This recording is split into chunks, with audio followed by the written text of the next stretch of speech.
প্রিয় নবী সাল্লাল্লাহু আলাইহি ওয়াসাল্লাম তিনি এক যুদ্ধে যোদ্ধাদেরকে মুজাহিদদের সারি সোজা করছিলেন। তখন সম্মুখ যুদ্ধ হতো। সেই সম্মুখ যুদ্ধের সময় দুই পাশে দুই পক্ষ সারিবদ্ধ হয়ে দাঁড়িয়েছে। তো মুসলমানদের যে সারি, তার হাতে থাকা একটা ছড়ি দিয়ে এই সারিতে কেউ সামনে অগ্রসর হয়ে সামনের দিকে একটু বের হয়ে আছেন, তাকে ওই লাঠি দিয়ে হালকা খোঁচা দিয়ে পেছনে যাবার জন্য তিনি ইঙ্গিত করছিলেন। তো এভাবে ইঙ্গিত করতে করতে এক ব্যক্তি একটু সারি থেকে কিছুটা সামনে বের হওয়া ছিল। নবী সাল্লাল্লাহু আলাইহি সাল্লাম তার হাতে থাকা ছড়ি দিয়ে তাকে একটু খোঁচা দিয়ে বললেন, পেছনে যাও। সে আল্লাহর বান্দা এই ঘটনার পর বললেন, হে আল্লাহ রাসূল, আপনি আমাকে যে খোঁচা দিয়েছেন, আমি এই খোঁচায় আঘাতপ্রাপ্ত হয়েছি, আমি ব্যথা পেয়েছি আমার পেটে।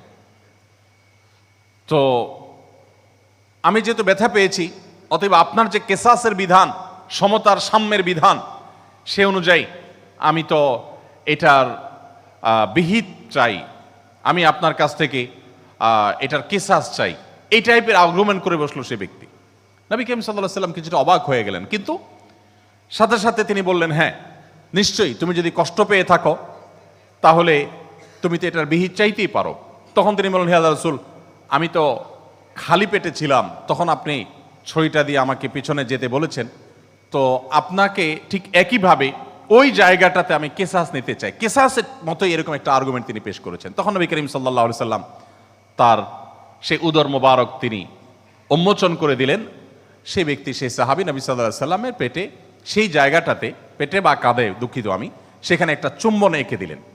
তো নবী করিম সাল্লাল্লাহু আলাইহি সাল্লাম যখন ওই সাহাবী এই কাজটি করেছেন, তিনি সম্পূর্ণ স্বাভাবিকভাবে নিলেন, কিছুই বললেন না, সম্পূর্ণ স্বাভাবিকভাবে নিলেন, নিয়ে তিনি তার কাজ করতে চলে গেলেন এবং জিজ্ঞেস করলেন শুধু এটুকু, তুমি কেন করলে? তখন তিনি বললেন, হে আল্লাহর রাসূল, যুদ্ধের এই ময়দানে, রণাঙ্গনে বাঁচবো কি মরবো জানি না, তো আমার জীবনে খুব আক্ষেপের জায়গা ছিল যে আপনার মহরে নবুয়াতে আমি একটু চুম্বন করব, যা সেজন্য আমি আপনাকে এই কষ্টটা দিয়েছি, আর কিছু না, প্রতিশোধ বা এরকম কিছু না।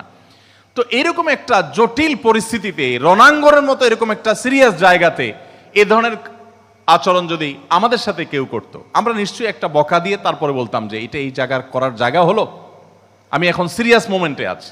কিন্তু নবী সাল্লাল্লাহু আলাইহি সাল্লাম পুরো বিষয়টাকে সম্পূর্ণ স্বাভাবিকভাবে নিলেন এবং তার আবেগকে তিনি শ্রদ্ধা জানালেন।